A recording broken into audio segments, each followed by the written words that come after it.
We'll transition to our next speaker, who is Dr. Adam Bersai. Dr. Bersai works on the editorial team at Fortress Press in Minneapolis, Minnesota. He received his PhD in Near Eastern Studies from Cornell University, just right up the road from us here in Corning. And his research studies early Islam in dialogue with other late antique religions, focusing on the ways that holy objects, places, and stories contributed to the formation of early Muslim communities and identities. He is the author of Traces of the Prophets, Relics and Sacred Spaces in Early Islam, and a co-editor of Islamic Sensory History, 600 to 1500. Thank you for being with us here this morning.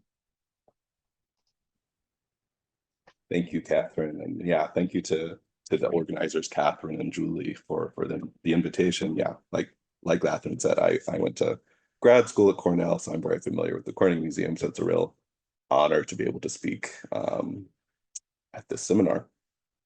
So am I able to take control of the slides, or should I just ask for? I'll just go ahead and ask for the slides to be changed when they need to. So today, oh, nope, you can go back for now. So today I'll be discussing glass a little bit, but mostly what glass often held, as we've just been discussing, which is perfumes and pleasant scents. So while smell is something that we don't tend to think about as much in our often quite deodorized world, it's something that held an important place in world history and in religious thought and practice and different traditions. We can think back to biblical descriptions of God inhaling the pleasant scents of sacrifices made to him, or the presence of burnt incense at altars in different religious traditions, or the censoring of church spaces in Orthodox and Catholic traditions. And in Islam too, pleasant scents have held a distinct religious significance. And now you can go to the next slide, please. And this is something that goes back all the way to the Islamic scripture of the Quran, where the joys of paradise are often referred to in terms of the smells that will be experienced by the inhabitants of paradise. So the verses I have on the screen make mention of heavenly drinks that the inhabitants of paradise will experience that are said to be mixed with kaffir, camphor, or perfumed with a fragrant herb. And next slide, please. These descriptions of paradise are expanded upon greatly in other Islamic texts beyond the Quran, such as hadith texts, which are, for those who don't know, these are records of oral reports of things said and done by the Prophet Muhammad and other prominent early Muslims. And for example, in the ones I have on the screen here, we're told that the ground of paradise is made of leaves and its earth of musk. Musk is a particularly prominent scent within Islamic tradition. The buildings' bricks are of silver and gold. Their mortar is musk. The floor pebbles are pearls and rubies, and the earth is saffron. Saffron, another very prominent scent within Islamic tradition. And the rivers of paradise spring from underneath mountains of musk.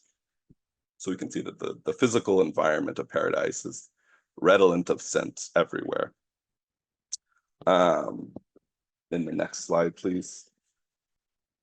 And the pleasant scents of earth itself are said to be directly connected to paradise in etiological stories that are also recorded in Islamic tradition, where the perfumes of earth are said to descend from leaves and branches that Adam is said to have collected as he descended to earth from paradise after he was expelled. So the breeze or whiff of paradise on earth is something that is heavily connected with these pleasant scents, and so a quite positive connotation to perfumes and pleasant scents is a significant theme within Islamic tradition. and hadith even mention the Prophet Muhammad himself as being, loving perfumes and pleasant scents, some sort of a pleasure that he afforded himself and other Muslim believers. You can go to the next slide. But this very positive connotation to scents was also contested within Islamic tradition. And like other religious communities, a sort of world-denying streak was something that we also find within Islamic tradition from quite early. And this manifested in a variety of ways, such as praising, fasting, and other pious hardships, and including the sort of the denigration of experiencing the finer things in life, such as perfume. And we see this manifested in this hadith, again, an oral report from the Prophet Muhammad, where it said that the Messenger of God said, "By he whose hand holds my soul, by God, truly the bad breath of a fasting person's mouth is more fragrant to God than the scent of musk." So even the scent of musk, this like very positively connotated scent, is less pleasing to God than the bad breath you have when you have been fasting for a certain amount of time. So within early Islam, there existed both a celebration and a rejection or denigration of luxurious scents. And today I'll talk about how that sort of tension between these two ideas seems to have spilled out into discourse in interesting ways, and especially at sacred sites. And the question of using pious scents at sacred sites seems to have been a debated one among early Muslims. So can you go to the next slide, please? So I've been using the term early Islam. So just to define the time frame I'm talking about today, mostly I'm talking about sources from and about the first couple of centuries of Islamic history, i.e. the 7th and 8th centuries, and particularly the reign of, where there I have at the bottom, the rules of the Umayyad and Abbasid dynasties. We'll particularly be looking at events and patterns that happened during the Umayyad dynasty and also dipping into the Abbasid dynasty. But so within a century or so after the death of the Prophet Muhammad. Next slide, please. So one of the major actions that Stefano also mentioned, or a site that Stefano mentioned, one of the major actions of the Umayyads was the construction of the Dome of the Rock on the Temple Mount in Jerusalem at the end of the 7th century in the 690s of the Common Era. So the reasons for this construction are debated, but we know that at the very least the sanctity of the Temple Mount was acknowledged, including the rock or the stone. So the Dome of the Rock takes its name from the stone or rock that the dome was built around. So the next slide, please. So you see the stone here this is the interior of the Dome of the Rock, and here you see that stone that the building centers around at the bottom of the image there. So among some Muslims and purportedly Jews and Christians as well, this stone was believed to be part of have many different connotations or significances, but one was that it was the site for the sort of primordial origins of the creation of the world, as well as a site where the beginning of the end of time, the day of judgment would occur. And because of the sacrality of this site amongst Muslims and other religious communities of the Near East, it was a location for pilgrimage. So according to descriptions of the preparation of the site for visitors, you can go to the next slide, please. Attendants would create this sort of mixed perfume mixture called glalia, and it would include musk and ambergris and rosewater and saffron and other kinds of rosewater as well. And supposedly they would all make this mixture at least twice a week, and leave it overnight for it to sort of ferment or to get good. And next slide, please. And according to descriptions we have of the preparation of the Dome of the Rock for visitors, it said that the servants of the space would go and take this perfume and rub it all over the sakra, the sacred stone that's in the interior of the Dome of the Rock.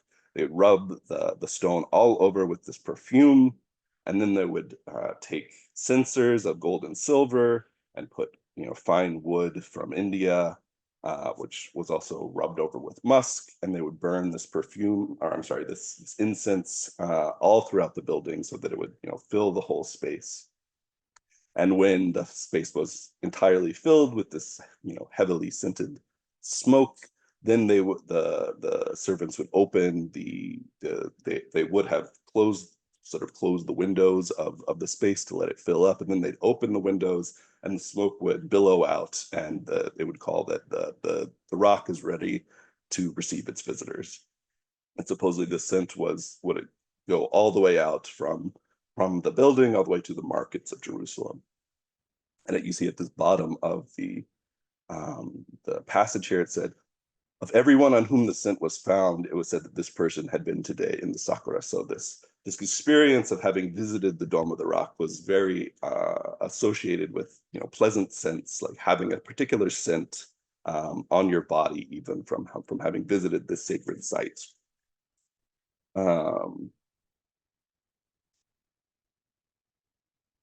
Yeah, the next slide, please. So the scent was key to this experience of visiting the space. And as I've argued in elsewhere, this seems to have been associated because of these associations that these pleasant scents had with the experience of paradise. Making this space itself also smell like these particular scents also seems to have been part of making the visitor feel like they've sort of visited paradise on earth. And this was something that was not only experienced by the pleasant scents, but also visually and tactilely through the visual of these mosaics with these heavenly plants. You see here, this is a mosaic on the interior of the Dome of the Rock, where you have these enjeweled vessels and plants growing out of them. And also it's been argued that the sort of touch of the cold marble was something that also was sort of like heavenly in the imagination of Muslim visitors to the site. So you have this combination of visual and aromatic and perhaps tactile experience of paradise on earth by visiting the Dome of the Rock here. And next slide, please. This experience was also seemingly something that could be brought home. So here's some glass for a change.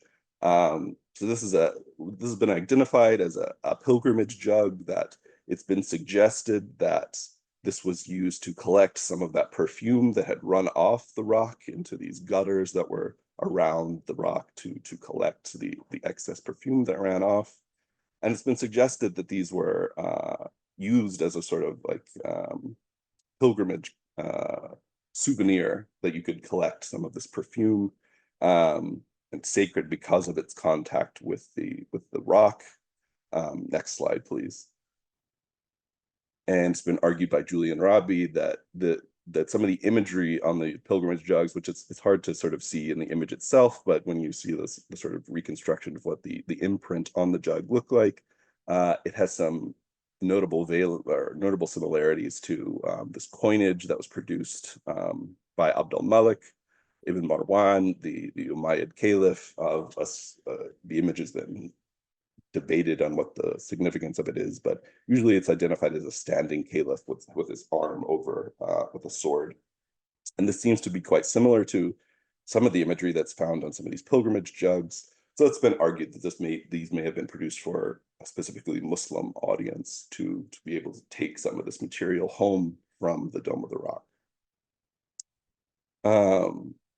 So the next slide, please.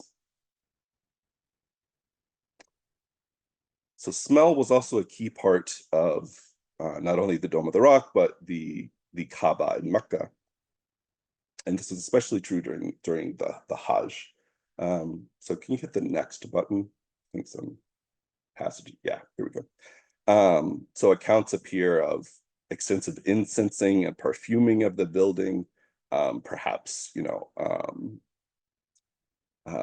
hagiographically exaggerating perhaps, but nonetheless it said that a pound of aloeswood incense was burned in the building every day, and 2 pounds on Fridays, i.e. the day of communal prayer. And it said that Abdullah ibn az-Zubair, who was the ruler of Mecca in this period, that he perfumed it so much that anyone who entered the haram encountered its scent. And if you know, the haram is like miles around the Kaaba, or at least a mile around the Kaaba. So saying that, you know, it smelled so good that you could, from a long way away, you could experience the smell of the Kaaba. And the next slide, please. And we get one description of what the perfuming of the Kaaba looked like in this report from a historical text, where it said that some of the servants of the Kaaba climbed on top of the Kaaba with bottles of ghalia, the same word that was used for this perfume mixture that was created at the Dome of the Rock, and that they poured it out on top of the Kaaba's walls from every side, and that they actually peeled up the coverings of the Kaaba so that it would that they could get it onto the building itself. And they painted all of the walls from top to bottom.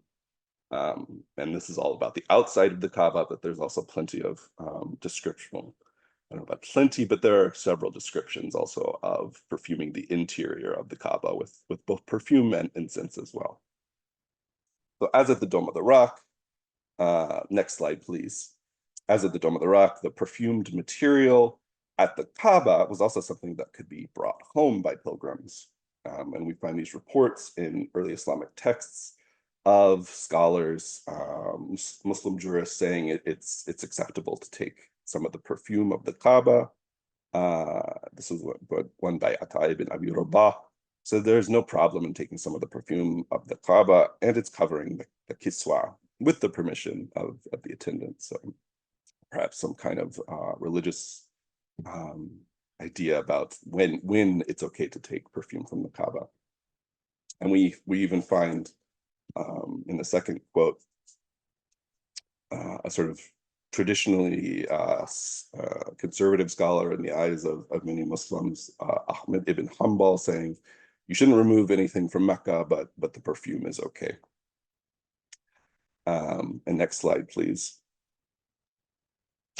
You find Ata ibn Abi Rabah again talking about taking perfume from the Kaaba, but in this case actually saying, if you wanted to use that perfume to seek healing, so something that was often used with relics and sacred material like this, you'll come and take perfume and wipe the black stone with it and then take it. So the black stone is this particularly sacred object that's installed into the corner of one of the corners of the Kaaba, suggesting that the sort of contact with the black stone was particularly ritually efficacious or blessed in some way, such that by touching perfume material to it, you could then take it away for the purposes of healing.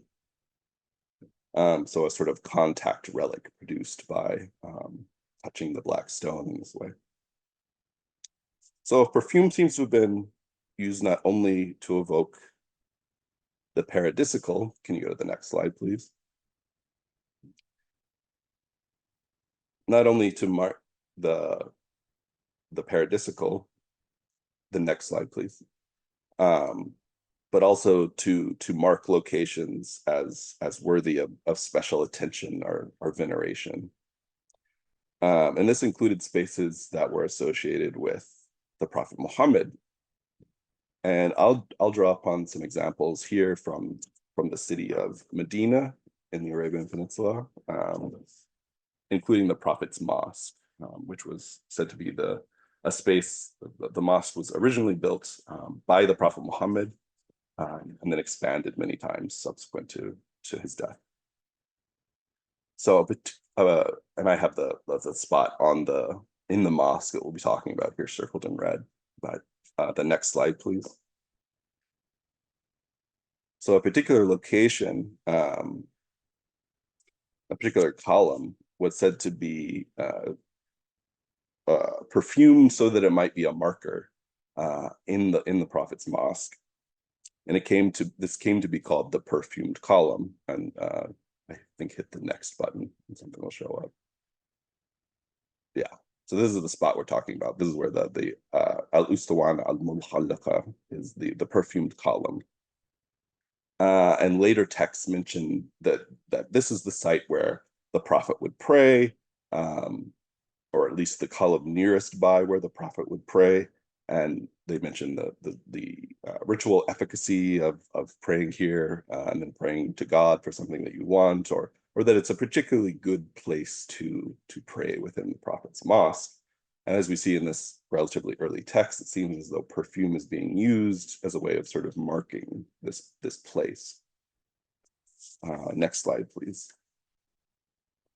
So not only at the Prophet's Mosque, but also at another location, Quba, which is south of the city of Medina slightly.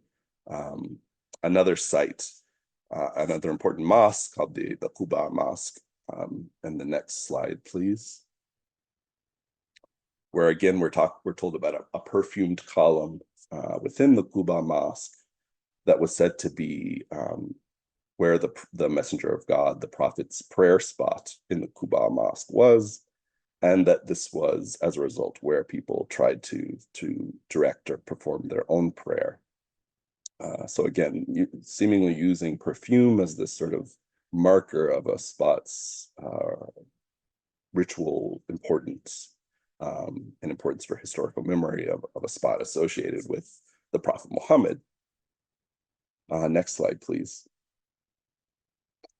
And we find this also at not just sites in Medina, but also at the Kaaba in Mecca. So we find in these historical reports these mentions of where in particular the Prophet would pray outside the Kaaba in Mecca, and that there was a particular stone that was said to be to mark where it was. And if you hit the next button, please.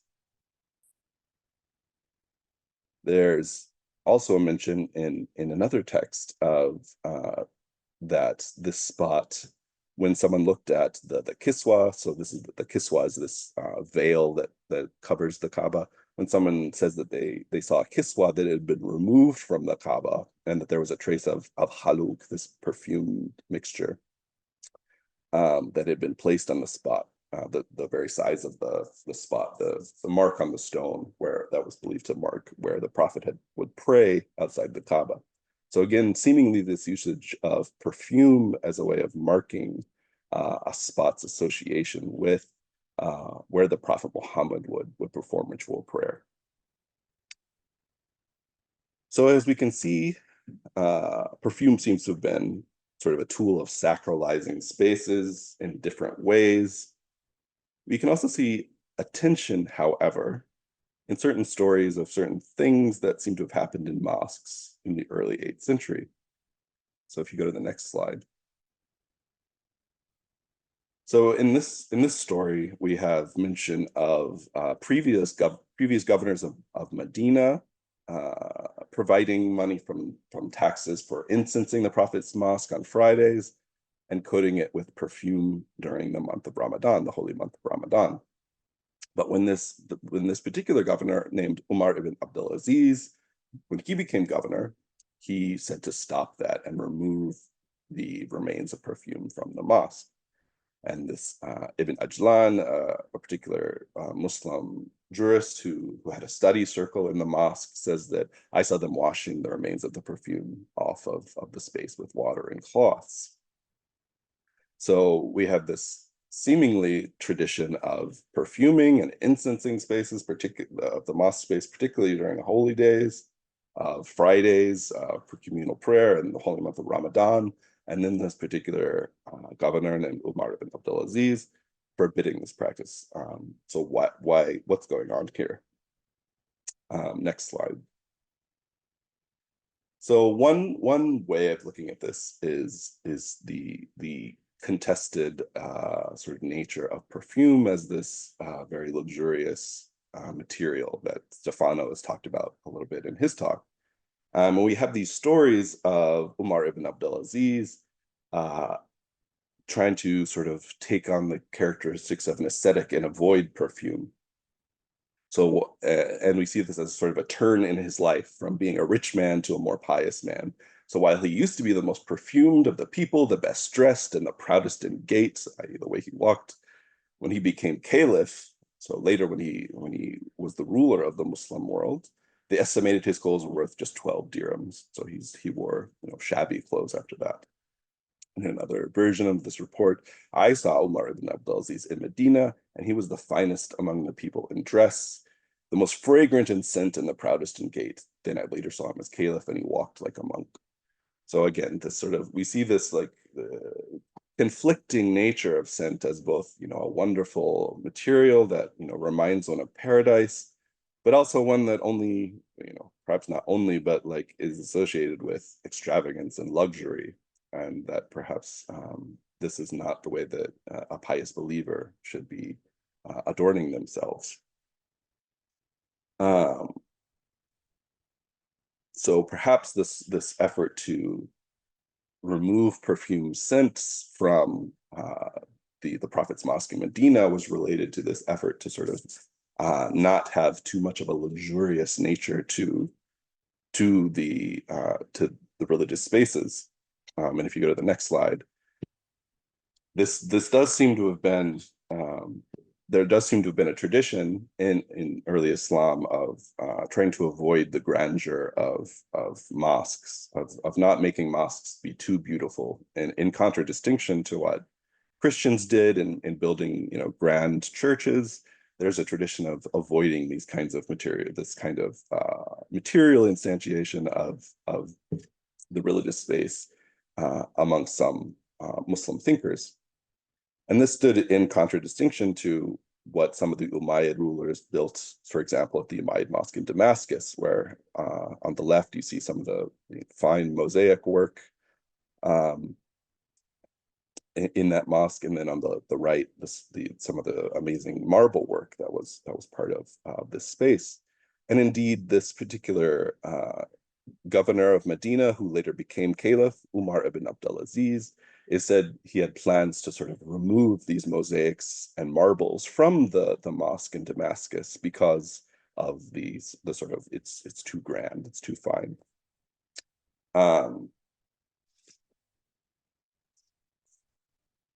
The next slide, please. Interestingly, though, there's evidence of a degree of the difference that is afforded to which parts of the mosque are perfumed. So in this report, which seems to be a sort of like slightly different version of the report we had looked at earlier about Umar's actions in the Prophet's mosque, he told them to not anoint anywhere in the mosque with perfume, i.e. haluk, except the Qibla, and to wash the columns. And again, Ibn Ajlan, this man says the columns were not anointed with haluk during Umar's rule. If you go to the next slide.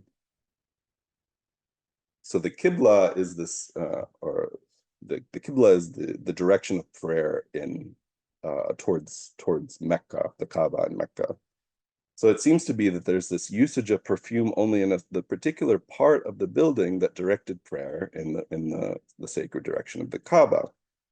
So pointing prayer in the direction of the Kaaba, and not using perfume to perform other, sacralizing functions, such as remembering where the Prophet had prayed, or even covering the Prophet's tomb, which is something that we also will see. Is perhaps an effort to sort of control devotional rituals, in part through perfume and where it was placed. And this is what I have on the screen is what's called the mihrab, or the part of the mosque that directs this sort of indentation in the mosque is used to direct prayer in the direction of the Kaaba. And this is a much later. This is produced under the Ottomans, but or actually I think post-Ottoman. But yeah, this gives you an idea of what the mihrab or the Qibla does in terms of directing prayer. If the next slide, please. And notably, a story circulates later of an Abbasid, so the dynasty that ruled after the Umayyads, actually criticizing the Umayyads for not having covered the prophet's tomb in the prophet's mosque. So the prophet's mosque is where the prophet is buried. In the interior, this is a devotional manuscript with an illuminated image of the tomb of the prophet and two of his companions. You see the squares in the middle of the image. These are sort of like very simplified images of what the prophet's tomb and two of his companions, what it looks like. So the Abbasids criticized the Umayyads for not having perfumed this space, for not having rubbed perfume all over the tomb space. So instead of the sort of pious avoidance of perfume that we see with Umar, here the Umayyads are actually criticized for not having used perfume enough. To sum up very briefly, we see that perfume was the site of religious and political contestation, with very different meanings in different contexts, in different eyes, in different noses. All right, thank you.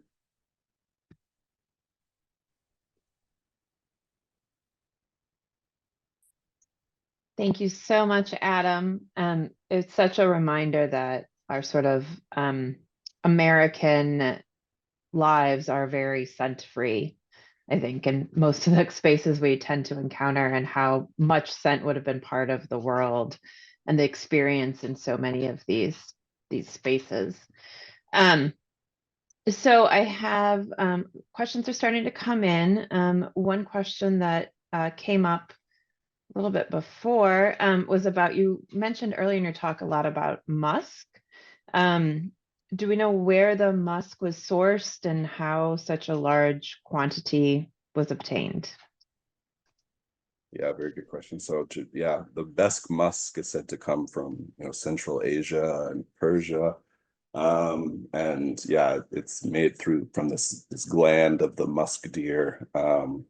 And yeah, how they got so much is an extremely good question that I don't have a lot of answers to. The book to look for this is by Anya King, Anya King, and I think it's called Scents from Paradise or something like that. But it's about musk in the Islamic world, and its varied significances.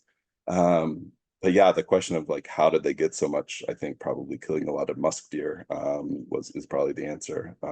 But Yeah. and cultivating them as well. Mhm. But yeah, other than that, I do think that there starts to be a big thing that pops up in perfume manuals is how to produce like sort of fake musk, like scents that sort of mimic the smell of musk if it's not actually made from the actual musk deer glands. So, Mm.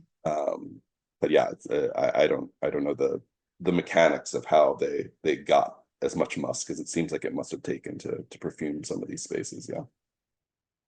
Thank you.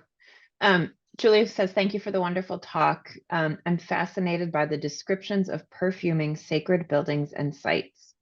It sounds like the Dome of the Rock was treated as a perfume vessel and the Kaaba as a body to be perfumed. Is there any support for these metaphors in the literature of the period? Mm.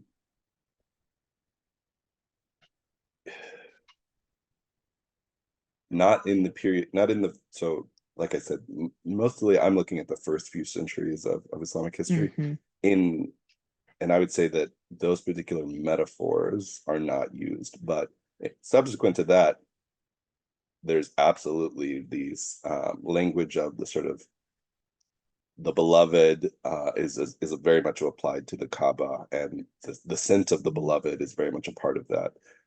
So I think in the subsequent literature, yes, in lots of different Sufi texts and yeah, devotional poetry that's produced about the Kaaba as this very sacred and beloved space.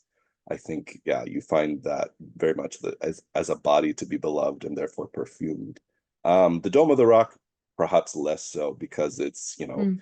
the extent to which, yeah, it has a sort of contested space or position within Islamic tradition, And, the example that Stefano brought up of heavily perfuming that space is something that I think happens. I think there's not a continuous history of this acts of perfuming this space from the beginning of Islam till now, for example. But I think even in the period between, say, when I'm looking at and when Stefano, I think that act of heavily perfuming it at the time of the Ayyubid reconquest of that space is probably an effort to sort of bring attention back to the Dome of the Rock. And this is also a time when we see the collection of lots of texts about the sacrality of the Dome of the Rock. So all of this to say that it's a much more broken history of the sacrality of this space than the Kaaba, which is sort of like an important Islamic space from more or less the beginning of Islam onwards. So I think that there probably is some of that kind of poetry or that material about the Dome of the Rock, but I'm not familiar with it, and I would think that it's numerically less than what we find for the Kaaba. Yeah. Stefano wants to know if there's any relation or any reference to perfume in relationship to the Prophet's minbar. Yeah, that's a good question, and there's certainly mentions of putting a kiswa, a veil, on the minbar, so not just on the Kaaba, but a sort of mini kiswa, placing it on the minbar, and it wouldn't surprise me if it's perfumed. I can't remember examples of mentions of the minbar itself being perfumed, but it also wouldn't surprise me if it's out there. There are certainly mentions. So the Kaaba is mentioned as being heavily perfumed. There's also mentions of the Maqam Ibrahim, which is this other site directly adjacent to the Kaaba, where a sacred stone believed to contain footprints of the Prophet Abraham or Ibrahim are held, and it's mentioned as being perfumed, and people is even collecting perfume from that site. So I think, yes, these sort of smaller sacred sites were also perfumed in many cases. So it wouldn't surprise me to find evidence of the minbar being perfumed, but I can't think of it off the top of my head. Okay, great. Final question, and then I want to we'll have a brief break here for a few minutes. So there's a question about the cost of the perfumes, and kind of noting that the quantities of fragrance necessary to perform some of these actions would really be enormous. So the question is, would the movement to not use perfumes perhaps be caused by the high cost of those perfumes and the reluctance of rulers to raise taxes or have to subsidize that? Very good question. Yeah, so we know that there are mentions of the Caliph Abdul Malik ibn Marwan and some of his successors having to put a lot of money aside for the heavy perfuming of the Dome of the Rock. And there's also mentions of, in that one passage that I mentioned, that the governors of Medina would set aside taxes for the perfuming of the Prophet's mosque, or at least at certain sacred times. So yeah, perhaps there is a sort of is this effort of a sort of is this evidence of a sort of fiscal responsibility reasoning? I'm not sure. We might, to the extent that might be the case, it would be framed as, I'm not going to use the believers' resources for this thing that could otherwise be used for something else, like helping the poor or something like that, which is similar in a way to what's being suggested. But yes, I do think that a sort of pious belief in not using these the community's resources for unnecessary extravagances is certainly something that's there. And this is very much associated with Umar ibn Abdul Aziz, who's sort of remembered as this extremely pious ruler who, when he was in a space where the treasury, where the musk was held, he would hold his nose because he didn't want to smell it when the rest of the community couldn't smell it. So yes, I think that there is a sort of play here with what sort of taxes and resources should or shouldn't be used for. Great. Thank you again so much, Adam. That was really gave us a lot of richness to thinking about the sense experience in the Islamic world. So we're going to take about a 7-minute break and reconvene at 11:30 Eastern time, My clock now says 11:24, so now 6 minutes. Just do a little stretch, and we'll be back in a few minutes. Thank you.